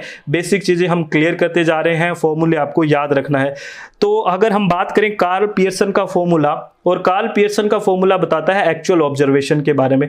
थोड़ा यहाँ पे एक बात नोट करने वाली बात है फ्रेंड, जैसे कोरिलेशन वगैरह बात है ना, इसमें एक्चुअल तो होता नहीं है, लेकिन कार्ल पियर्सन है वो एक्चुअल ऑब्जर्वेशन बताता है, ध्यान रखना है, क्योंकि ये मैथमेटिकल कैलकुलेशन पे आधारित है। तो ये ध्यान रखना है कि कार्ल पियर्सन एक्चुअल ऑब्जर्वेशन के बारे में बात करता है। और कार्ल पियर्सन का जो फॉर्मूला है वो ये है, ये फॉर्मूला तो आपको ध्यान रखना ही पड़ेगा, ये फॉर्मूला तो लिख के आपको याद करना ही पड़ेगा, ठीक है ना। ये सारी बातें लिखी हुई है, ये PDF मैंने बोल दिया कि आप वेबसाइट पे है अपनी swmg.in पे आप डाउनलोड कर सकते हैं। और स्पीरमैन्स रैंक कोरिलेशन है, यहाँ पे क्या है, एक्चुअल ऑब्जर्वेशन ना लेके यहाँ पे क्या लेते हैं, रैंक लेते हैं फ्रेंड्स, क्या लेते हैं, रैंक लेते हैं, ध्यान रखना। और रैंक के लिए क्या फॉर्मूला है, 1 - 6 summation of d² n³ - n, ये फॉर्मूला भी आपको याद रखना है। इसका मैं थोड़ा सा आपको एग्जांपल बता देता हूँ कि d कैसे निकलता है, क्या है ये d। तो ये देख लो रैंक क्या है, जैसे यहाँ पे x की वैल्यू दी हुई है, y की वैल्यू दी गई है, और इसको रैंकिंग की गई है 1 2 3 और 1 2 3। हमें रैंकिंग की ही जरूरत होती है और कोई खास इसमें हमें जरूरत नहीं होती है। फिर हम रैंक को क्या करते हैं, रैंक के बीच डिफरेंस देखते हैं फ्रेंड्स।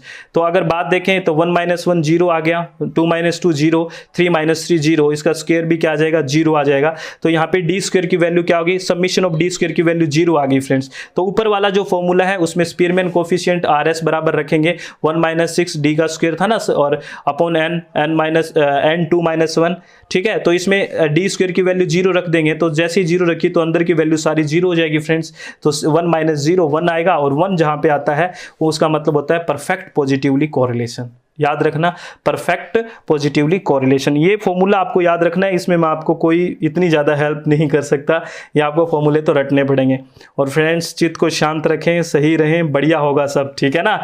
और कंकरेंट डेविएशन की बात करें तो concurrent deviation based on direction of change, ये डायरेक्शन पे बेस्ड होता है, याद रखना। जैसे पहला वाला था ना, वो किस पे था, जो काल की बात करी, काल हम पे एक्चुअल ऑब्जर्वेशन पे था, तो सेकंड पे हमने बात करी वो रैंक पे है, और तीसरा है डायरेक्शन पे, डायरेक्शन ऑफ चेंज चेंज पे। तो फ्रेंड्स डायरेक्शन ऑफ चेंज के लिए भी आपको एक फॉर्मूला है, इस फॉर्मूले को आपको ध्यान रखना है, ठीक है ना। तो इसके लिए मैं आपको एक एग्जांपल से समझा देता हूं कि कैसे कैसे क्या है, क्या यहाँ पे सी है, क्या ये आर सी है। सर आर सी तो पता ही आपको।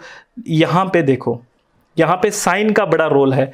डायरेक्शन ऑफ चेंज में साइन को देखना है, प्लस माइनस ये साइन की बात होती है।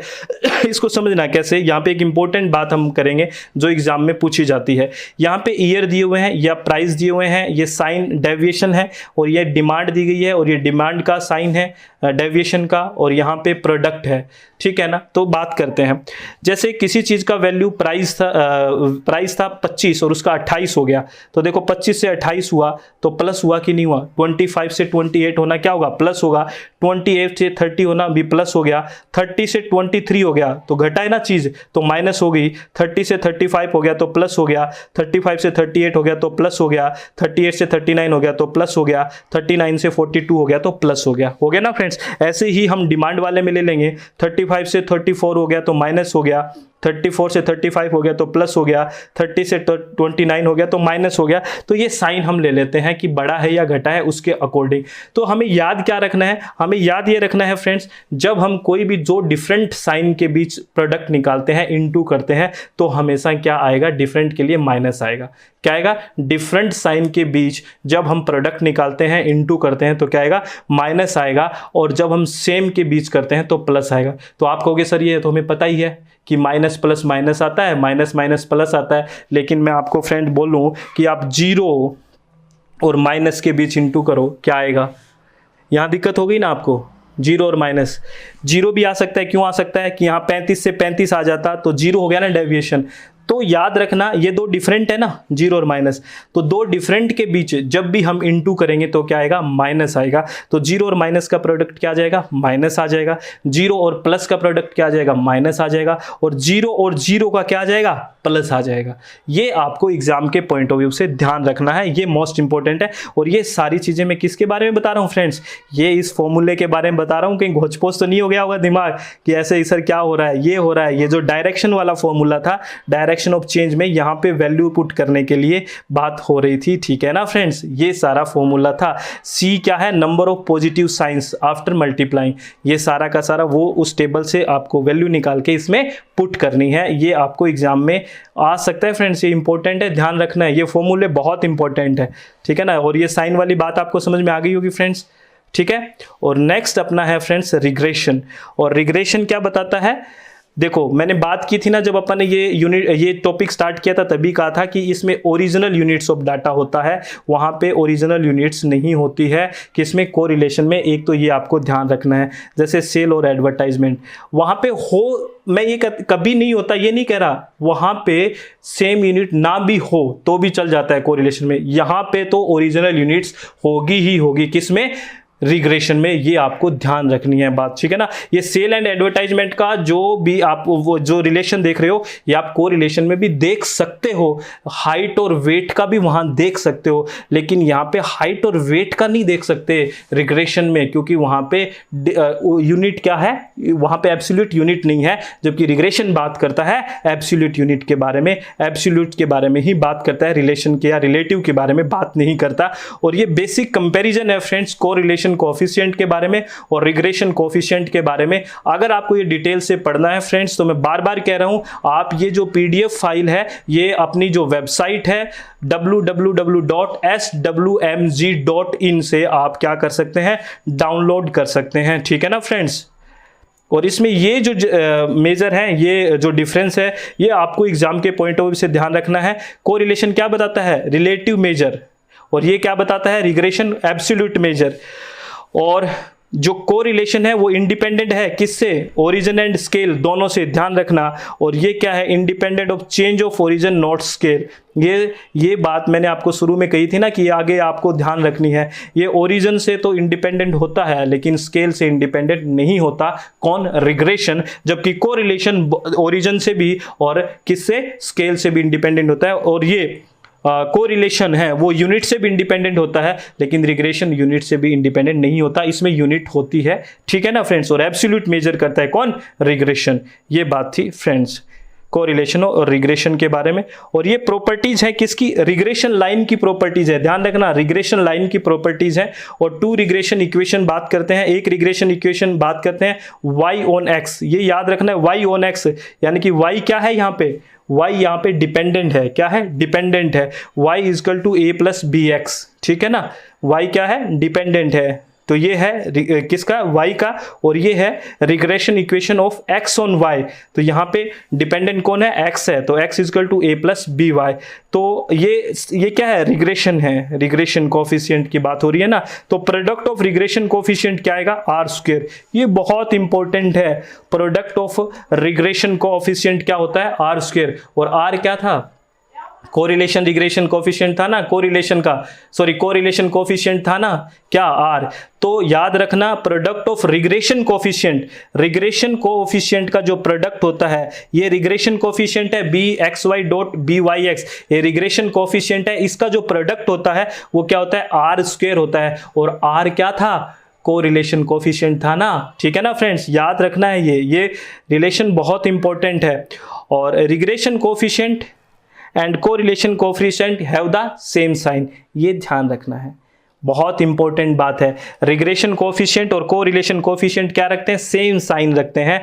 दूसरी बात, if the R is zero B X by B Y X R also zero, ठीक है ना, अगर r जीरो है तो बी एक्स वाई और बी वाई एक्स भी क्या होगा, जीरो होगा। और तीसरी बात जो याद रखनी है, जो रिग्रेशन लाइन है वो कहाँ पे काटती है, वो मीन पे काटती है। ये 3 चीज़ें मोस्ट इंपॉर्टेंट है फ्रेंड्स, आपको समझ में भी आ गई होगी, ये तो सब फॉर्मूला बेस्ड है फ्रेंड्स, ठीक है ना, मोस्ट इंपॉर्टेंट बातें हैं, आपको ध्यान रखनी है एग्जाम के पॉइंट ऑफ व्यू से। और एंगल होता है रिग्रेशन लाइन के बीच, वो किस पे डिपेंड करता है, आर पे डिपेंड करता है ना, 90 डिग्री का होगा, ठीक है, फिर यूं रिलेशन बनता जाएगा, ठीक है ना, जब बिल्कुल ही रिलेशन नहीं होगा, ये सारा का सारा एंगल पे डिपेंड करता है, और डिपेंड किस पे करता है, वो वैल्यू किस पे, आर पे, ठीक है ना फ्रेंड्स।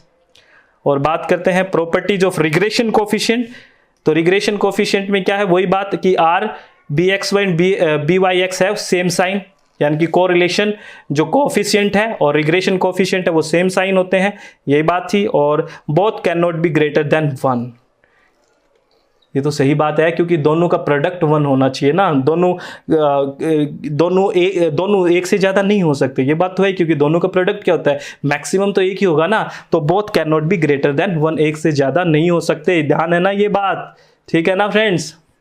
ये प्लीज़ आप, मुझे ये शक लग रहा है कि आप बोर ना हो जाए, ठीक है ना। Independent of origin but not of scale and unit of measurement, ये बात मैंने पहले भी बता दी आपको कि जो रिग्रेशन है वो इंडिपेंडेंट होता है किससे, ओरिजिन से, but not scale and unit of measurement, ये कई बार बात कर चुके हैं।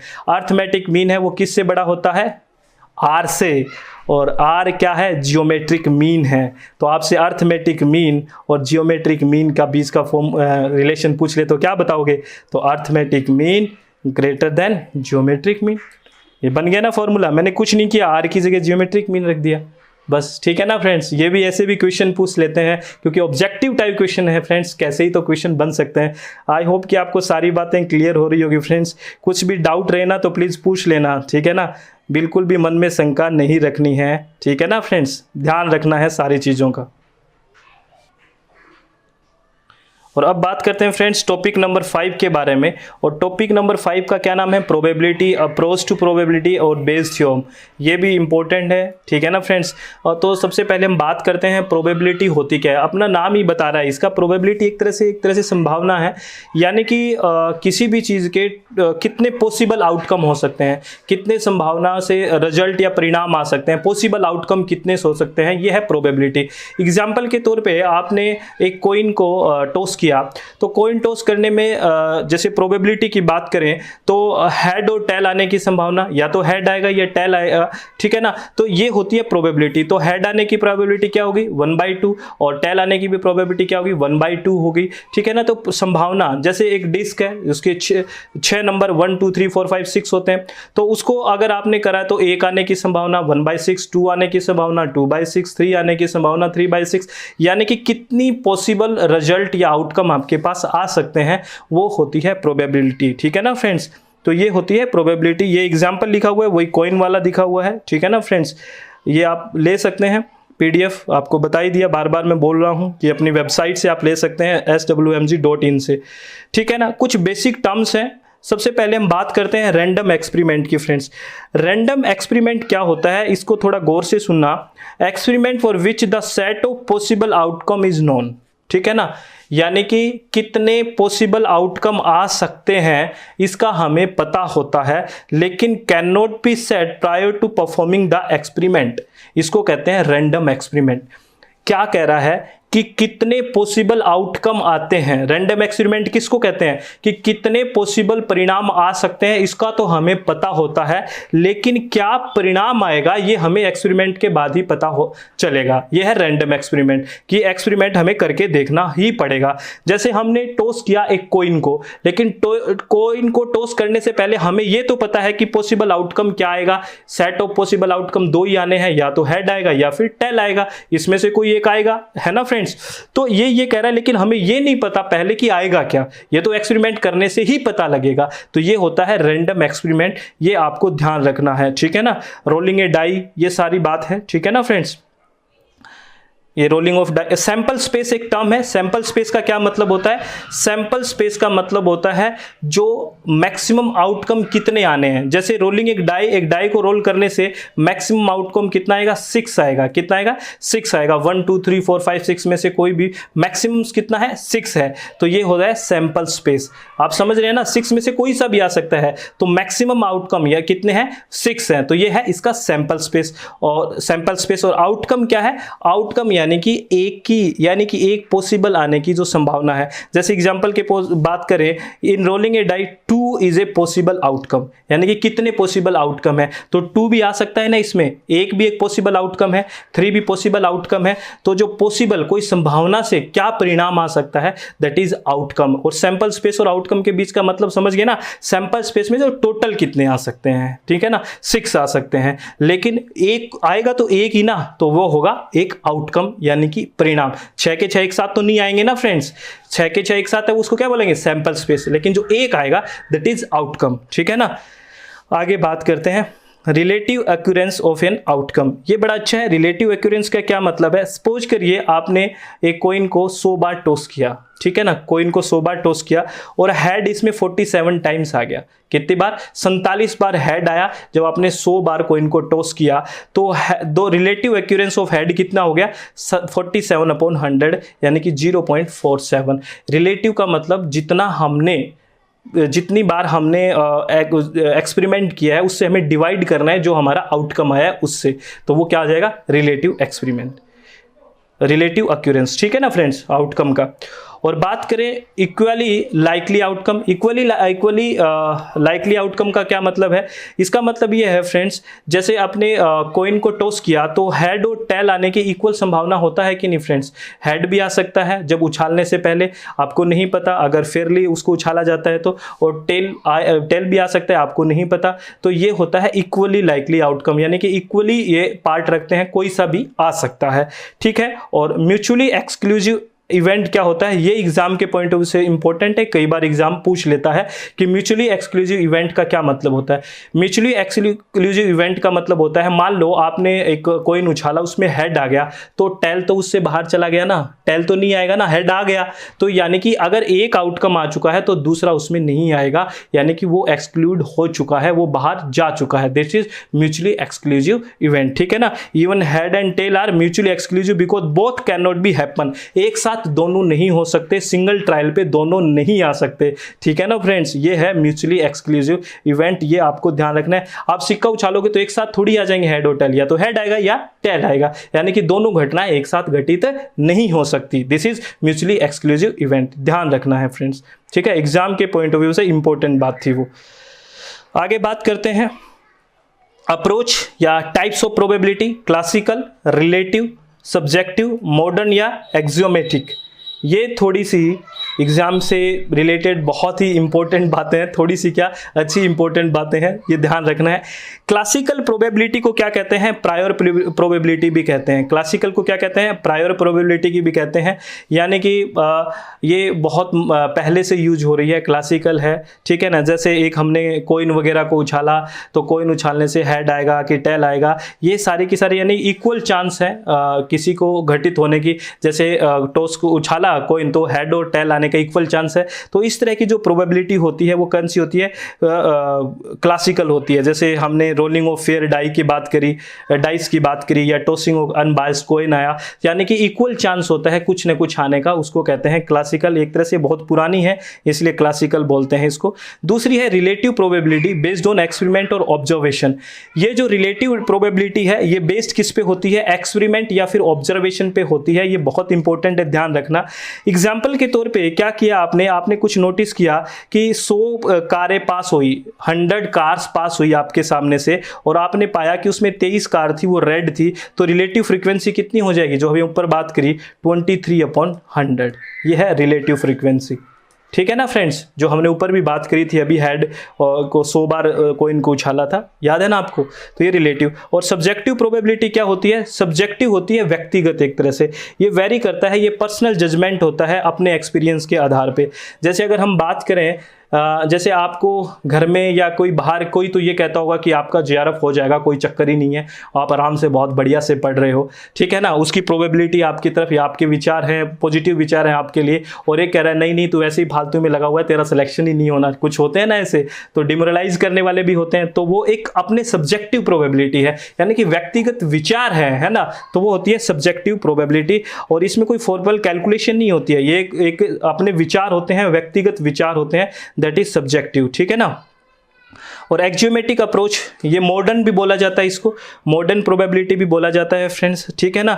और इसमें ये ध्यान रखना है, एक एक्जियोमेट्रिक अप्रोच है, ये प्रोबेबिलिटी किसके द्वारा डेवलप की गई? ये रशियन मैथमेटिशियन थे एंड्री निकोलविच कोलमेग्रोव, ये याद रखना है नाम आपको, ठीक है ना फ्रेंड्स। और इसमें होता क्या है? इसमें 3 एक्सियोम्स हैं, ये याद रखना है। एक है इसमें इवेंट की बात करता है, और इवेंट में कहता है कि जो प्रोबेबिलिटी होगी ए की, ये या तो क्या होगी?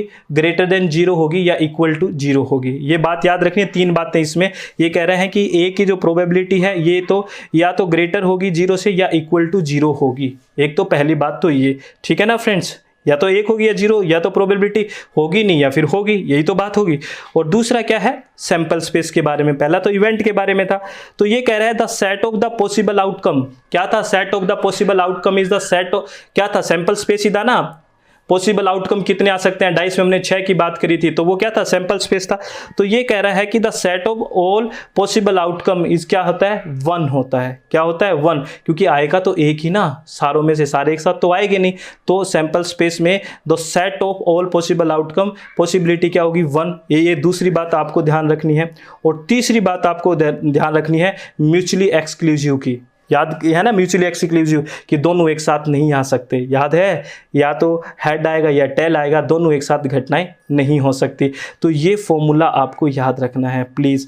और ये है ना, यहाँ पे ये साइन है यूनियन का, ठीक है ना फ्रेंड्स। प्लीज़ ये 3 बातें, ये मॉडर्न वाली थोड़ी इंपॉर्टेंट है, इसलिए ये तीनों बातें याद रखनी है आपको, प्लीज़ आपसे रिक्वेस्ट है, ठीक है। 0 वाली बात, या 0 होगा या ग्रेटर देन होगा, ये सब।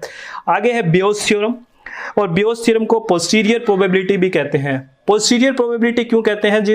क्यों कहते हैं? ये जो क्लासिकल आपने प्रोबेबिलिटी पढ़ी थी, जिसको प्रायर कहा था ना, तो ये उसका ही अपडेटेड रूप है, और वो क्या है? पोस्टीरियर प्रोबेबिलिटी है। वो ये कहती है कि ऐसे नहीं है कि आप पहले से ही तुक्का मारो, कुछ घटनाएं होती है वो भी इम्पैक्ट कर देती है किसी आने वाली घटना के बारे में भी। तो इसीलिए इसको बियोस थ्योरम आई, इसी का अपडेटेड रूप था, किसका? क्लासिकल प्रायर का, इसीलिए इसको पोस्टीरियर प्रोबेबिलिटी बोला गया, बेस थ्योरम को। और इसमें क्या है? Way of finding a probability when we know certain other probability. आपके पास कुछ अदर प्रोबेबिलिटीज हैं, उसके आधार पे आप कुछ और प्रोबेबिलिटी के बारे में या और संभावनाओं के बारे में जान सकते हैं। जैसे इसका एक फॉर्मूला है, ये फॉर्मूला बहुत ही इंपॉर्टेंट है फ्रेंड्स, बेस थ्योरम का, ये आपको ध्यान रखना है। ये आपको मैं इतनी हेल्प करूंगा, बार बार बोल रहा हूं कि इसको लिख लें और आप बार बार पढ़ते रहें। तो इसमें जो इस साइन का मतलब क्या होता है कि जो how often A happens given that B happens, जब बी हैपन होता है तो ए कितनी बार घटित होता है या बी से किस तरह से रिलेट करता है, और ये जैसे how often B happens given that A happens, यानी कि ए कैसे बी कैसे रिलेट करता है ए से, ये बातें हैं। और इसमें है ये ए ओन कितनी बार हैपन होता है, यानी कि ए की प्रोबेबिलिटी कितनी है और ये बी की खुद की प्रोबेबिलिटी कितनी है, ये ए बी पे ए कैसे डिपेंड है, ए पे बी कैसे डिपेंड है, ये ए की प्रोबेबिलिटी क्या है, बी की प्रोबेबिलिटी क्या है, ये सारी फॉर्मूले में है। ठीक है ना फ्रेंड्स, ये एग्जाम्पल के पॉइंट ऑफ व्यू से आप समझ सकते हो। जैसे आपको पिकनिक पे जाना है, कहाँ पे जाना है, पिकनिक पे जाना है, एक बड़ा अच्छा एग्जाम्पल है, और आप प्लान कर रहे हैं कि पिकनिक पे जाना है, तो आपने देखा बाहर निकल के कि मॉर्निंग है वो क्लाउडी है, यानी कि आपको बादल दिखे, तो आपने कहा no 50% of all rainy days start from the cloudy. आपका ये था, आपने संभावना पॉसिबिलिटी प्रोबेबिलिटी अपनाई कि जो 50% जो रेनी डेज होते हैं वो क्लाउडी से ही स्टार्ट होते हैं। दूसरी आपने कहा but cloudy morning are common, ये कह रहे हैं क्लाउडी मॉर्निंग कॉमन होती है, अबाउट 40% ऑफ द डे है वो स्टार्ट ही क्लाउडी से ही होते हैं। दूसरा ये एक उनकी प्रोबेबिलिटी या संभावना थी। तीसरा है and this is usually dry month, क्योंकि यहाँ पे 30 दिन में से 3 दिन रेनी होने के चांस है, यानी कि 10% रेन का चांस है। ठीक है ना फ्रेंड्स, तो इसको हम फॉर्मूले में रखेंगे बेस वाले में, तो हमें पता लगेगा कि आज बारिश की कितनी संभावना है, यही तो हम जानना चाहते हैं। यानी कि हमें पता करना है what is the chance of rain during the day, तो हम इसको फॉर्मूले में रखेंगे सारी बात।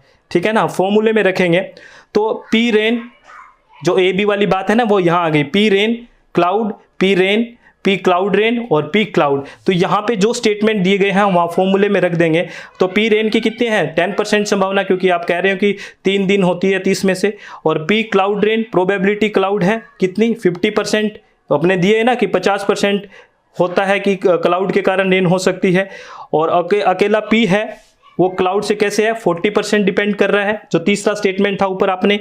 और पी रेन क्लाउड अगर हम निकालेंगे फॉर्मूले में तो क्या आ जाएगा 0.1 इंटू 0.5 अपॉन 0.4, ये सारी वैल्यू रखने के बाद आ जाएगी। ये परसेंटेज में है ना फ्रेंड्स, अगर परसेंटेज को हम बटे में 100 करके लिखेंगे तो ये वैल्यूज आ जाएगी, और वो आपने आ गया 0.125, यानी कि हमने संभावना की ये कहा 12.5% रेन का चांस है। Not too bad, it's let's have a picnic, आप पिकनिक पे जा सकते हैं। ये बेस थ्योरम अपनाने का एक फॉर्मूला है, यानी कि बेस फॉर्म आगे की कुछ फैक्ट्स के आधार पे आपको आगे की संभावनाएं बता देता है। क्लासिकल ऐसा नहीं कर रहा था, इसीलिए क्लासिकल का ये एक अपर रूप है। ठीक है ना फ्रेंड्स, समझ में आ गई बात ना, इसको आपको ध्यान रखना है। ये फॉर्मूला आपको पजल तो नहीं कर गया ना, नहीं करा होगा, एग्जाम्पल 2-3 बार देख लेना, नहीं करेगा। ठीक है ना फ्रेंड्स, अब बात करते हैं लास्ट टॉपिक की, और लास्ट टॉपिक है प्रोबेबिलिटी डिस्ट्रीब्यूशन। ये नया जुड़ा है binomial, Poisson and normal distribution.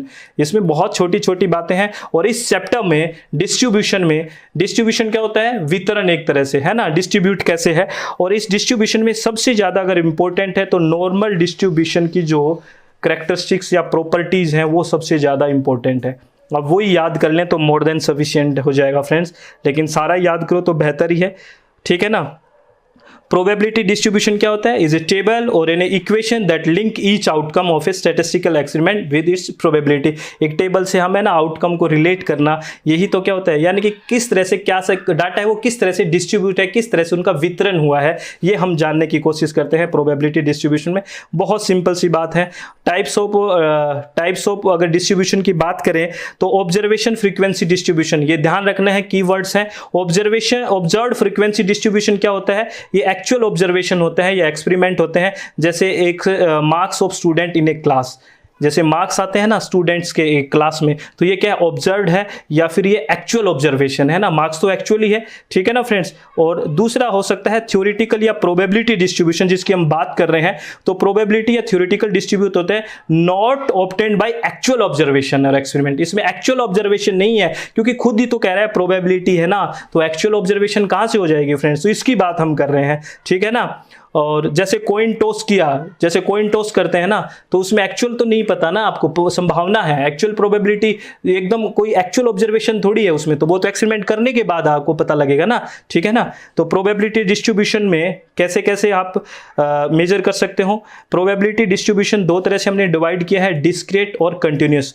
याद रखना है डिस्क्रीट क्या होता है, डिस्क्रीट जहां पे पॉइंट की वैल्यू हम नहीं ले सकते, जैसे 0.6.5 इस तरह की चीजें नहीं ले सकते।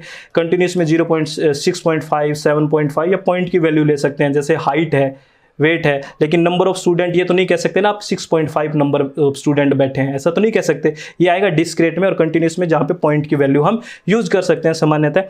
तो डिस्क्रेट में कौन कौन से आएंगे एग्जाम्पल ध्यान रखने, बाइनोमियल और पॉइजन किस में आएंगे, डिस्क्रेट में, और हाइपर ज्योमेट्रिक भी इसमें आएगा, और कंटिन्यूस क्या है, नॉर्मल, यूनिफॉर्म और एक्सपोनेंशियल, ये सब में किस में आएंगे, कंटिन्यूस में आएंगे। ये ध्यान रखना है आपको, ये यहां से भी क्वेश्चन पूछा जा सकता है कि कौन सा डिस्क्रीट है और कौन सा कंटिन्यूस है, थोड़ा ध्यान रखना है फ्रेंड्स, यहां से भी क्वेश्चन आपसे पूछा जा सकता है, ठीक है। तो सबसे पहले हम बात करते हैं फ्रेंड्स इन तीनों के बारे में, थोड़ी थोड़ी बात कर ले हैं। नॉर्मल डिस्ट्रीब्यूशन क्या है, नॉर्मल डिस्ट्रीब्यूशन एक सिमेट्रिकल डिस्ट्रीब्यूशन है, एक तो आपको ये याद रखना है, नॉर्मल डिस्ट्रीब्यूशन एक सिमेट्रिकल डिस्ट्रीब्यूशन है और इसमें कर्व बनेगा वो बेल शेप बनेगा, ये दो बातें आपको ध्यान रखनी है, ठीक है ना फ्रेंड्स। और बाइनोमियल डिस्ट्रीब्यूशन में क्या होगा, binary data from a finite sample, यहाँ पे सैंपल क्या होगा, फाइनाइट होंगे, ये ध्यान रखना है। बाइनरी डाटा किससे, फ्रॉम ए फाइनाइट सैंपल, और ये आर इवेंट होंगे उससे, ठीक है ना। और पॉइजन में क्या होगा, binary data from A infinite sample, ये ध्यान रखना है बस, ठीक है ना। पॉइजन में तो सैंपल होंगे वो क्या होंगे, इनफाइनाइट, ठीक है, और इसमें क्या होंगे, फाइनाइट बाइनोमियल में, ये आपको ध्यान रखना है। तो पहली बात हम बाइनोमियल डिस्ट्रीब्यूशन के बारे में क्या करते हैं, बात करते हैं क्या क्या प्रॉपर्टी होती है। सबसे पहले ये डिस्क्रीट है, प्रोबेबिलिटी है।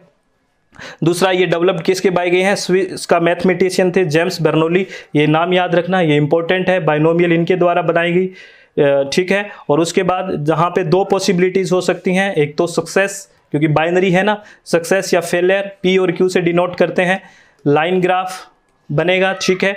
शेप, ये बहुत इंपॉर्टेंट है, शेप बहुत इंपॉर्टेंट है तीनों में, कंपैरेटिवली तीनों में याद रखना। शेप इसमें कैसी बनेगी, सिमेट्रिकल या एसिमेट्रिकल, सिमेट्रिकल भी हो सकती है बाइनोमियल में या एसिमेट्रिकल भी होती है, किस पे डिपेंड करता है, पी क्यू और एन की वैल्यू पे डिपेंड करता है, पी क्यू और एन की वैल्यू पे डिपेंड करता है, ध्यान रखना, क्योंकि इसकी शेप सिमेट्रिकल भी हो सकती है और एनसिमेट्रिकल भी हो सकती है, यहां से क्वेश्चन पूछे जाते हैं, ध्यान रखना फ्रेंड्स। और मेन पैरामीटर इसमें क्या हो गया, P and Q, sorry N और पी होंगे ना, एन और पी ही होंगे, ठीक है ना, क्योंकि पी आ गया तो क्यू तो अपने आप ही आ गया, तो मेन पैरामीटर क्या होंगे इसमें, एन और पी हो गए। और मीन क्या होगा, ये ध्यान रखना, मीन के बराबर होगा एनपी, क्या होगा मीन के बराबर, एनपी, और वेरिएंस क्या होगा, एनपीक्यू, ये आपको याद रखना है फ्रेंड्स आगे के फॉर्मूले, क्योंकि तीनों में कंपैरेटिवली आपको आ सकता है। तो मीन इसमें क्या होगा, एनपी, और वेरिएंस क्या होगा इसमें, एनपीक्यू, ध्यान रखना है, ठीक है। और ये इसका फॉर्मूला है, ये फॉर्मूला बाइनोमियल का आपको रटना है और कुछ नहीं करना, ये फॉर्मूला आपको रटना है तो रटना है, या तो करना ही पड़ेगा ना, स्टैट है भाई, कुछ बातें तो याद करनी ही पड़ेगी, सब फॉर्मूला बेस्ड चीज़ें हैं, थ्योरेटिकल तो हम बात कर ही रहे हैं, फॉर्मूले में तो हम क्या बात करें, है ना। पॉइजन डिस्ट्रीब्यूशन भी क्या है, डिस्क्रीट प्रोबेबिलिटी है, ये डेवलप्ड हुआ French mathematician doctor Simon Denis Poisson के द्वारा, और ये प्रोबेबिलिटी क्या होती है, ये ध्यान रखना, इसकी जो मेन बात है, happening of an event is very small, Poisson में जो हैपनिंग होती है वो बहुत ही स्मॉल होती है। एग्जाम्पल के लिए कि रोड पे एक्सीडेंट होने की संभावना बहुत कम है ना, तो ये किस में लेते हैं हम, पॉइजन डिस्ट्रीब्यूशन में लेते हैं, ये ध्यान रखना है फ्रेंड्स, ठीक है ना। और इसमें value P and Q, P किसकी तरफ जाएगा, जीरो, क्योंकि सक्सेस का रेशो तो जीरो है ना, संभावना तो बहुत कम है ना फ्रेंड्स, तो जीरो की तरफ सक्सेस है ना, पी तो सक्सेस तो यहाँ नहीं है, क्यू की यानी कि असंभावना या फेल होने के ज्यादा चांस है। और मीन देखो यहाँ पे क्या है, वहां पे याद किया था ना एनपी, लेकिन यहाँ पे वेरिएंस क्या है, एम ही है, यानी कि एनपी के बराबर ही है, वहां एनपी के बराबर नहीं था, वहां कुछ और भी था, देखना। और शेप क्या होगी इसमें, और इसकी शेप बहुत इंपॉर्टेंट है, पॉजिटिवली स्क्यूड, क्या होगी, पॉजिटिवली स्क्यूड, ये ऊपर हमने बात करी है स्क्यूनेस वाले चैप्टर में कि क्या होता है पॉजिटिवली स्क्यूड, ठीक है ना फ्रेंड्स, वहां देखना है आपको। और ये इसका फॉर्मूला है, ये आपको याद करना है, और याद करना है तो याद करना है फ्रेंड्स, ठीक है। आगे बात करते हैं नॉर्मल डिस्ट्रीब्यूशन की, और ये इसकी प्रॉपर्टी मैंने कहा बहुत इंपॉर्टेंट है, ये कंटिन्यूअस प्रोबेबिलिटी डिस्ट्रीब्यूशन है, और ये डेवलप किसके द्वारा किया गया, अब्राहम डी मोवेरे 1733 में ये उनके द्वारा डेवलप किया गया, याद रखना है। और बाद में अप्लाइड किसके द्वारा किया गया, लाप्लासियन कार्लगैस के द्वारा ये अप्लाई किया गया, और इसमें ना ही पी और ना ही क्यू, बहुत कम होता है, ना तो इसमें Q कम होता है ना ही P कम होता है, ये बात आपको ध्यान रखनी है। और इसमें शेप क्या होगी, और इसमें शेप होगी परफेक्टली सिमेट्रिकल बेल शेप्ड, ये क्या होगी, इसकी शेप होगी, ठीक है ना। और आगे बात करते हैं फ्रेंड्स, यूनिमोडल डिस्ट्रीब्यूशन। यूनि का क्या होगा, ये यानी कि ये एक ही है, ये यूनि का मतलब एक, ऐसे दो नहीं होंगे, ऐसे नहीं, यूनि है, ठीक है ना फ्रेंड्स, यूनि मॉडल डिस्ट्रीब्यूशन होगा, ठीक है ना फ्रेंड्स। और equality of mean, median and mod, इसमें क्या होगा, हमने बात करी थी ना, मीन, मीडियन और मॉड क्या होंगे, इक्वल होंगे कि नहीं होंगे फ्रेंड्स, ये बात तो करी थी हमने। सिमेट्रिकल का मतलब ही है, ये सिमेट्रिकल साइड्स हैं। इसमें एक वर्ड है एसिम्पोटिक टेल, ये बहुत ही इंपॉर्टेंट है एग्जाम के पॉइंट ऑफ व्यू से। Asymptotic to the base line का मतलब क्या होता है, मतलब ये होता है कि ये बेस लाइन को टच नहीं करती है इसको, ठीक है ना, ये बेस लाइन को टच नहीं करती है, टच करती हुई प्रतीत होती है, कैसा लग रहा है कि टच हो रही है लेकिन टच होती नहीं होती है, इसको बोलते हैं asymptotic of the base line, ये याद रखना है फ्रेंड्स, ठीक है। ये बहुत lines but is never touch it, ठीक है। और रेंज इसकी क्या होती है, minus infinite two plus infinite, ये आपको गांठ मार लेनी है चीज़ों की, ये प्रॉपर्टीज बहुत इंपॉर्टेंट है। और इसमें टोटल जो एरिया होता है नॉर्मल कर्व के अंदर वो क्या होता है, 1 होता है। टोटल एरिया कितना होता है नॉर्मल कर्व के अंदर, टोटल 1 होता है।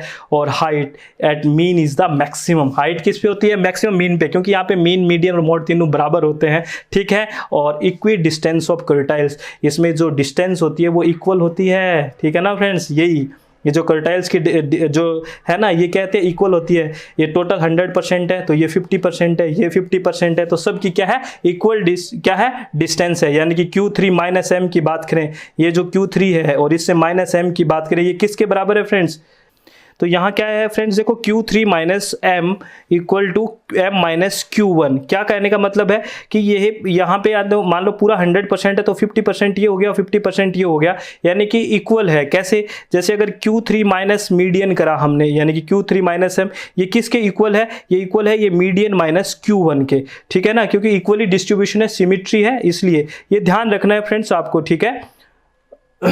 आई होप कि आपको फ्रेंड्स सारी बातें समझ में आ गई होगी, कोई डाउट आपको नहीं रहा होगा, ठीक है ना फ्रेंड्स। ये मैंने मेरी पूरी कोशिश की है कि आपको जितना भी बिजनेस स्टैटिस्टिक्स था वो एक लेक्चर में करवाने की कोशिश की है फ्रेंड्स। आई होप कि आपको ये सारी बातें बिल्कुल समझ में आई होगी अच्छे से। चित्त को शांत करके रिलैक्स होकर काम करें, रिलैक्स होकर पढ़ें, सब बहुत अच्छा होगा। कोई भी टेंशन किसी भी तरह की हमें नहीं लेनी है, सब ईजी है, सब, कोई भी बात ऐसी है ही नहीं जो हमारे समझ में नहीं आ सकती, ठीक है ना फ्रेंड्स। तो all the very best, thank you, thanks a lot friends.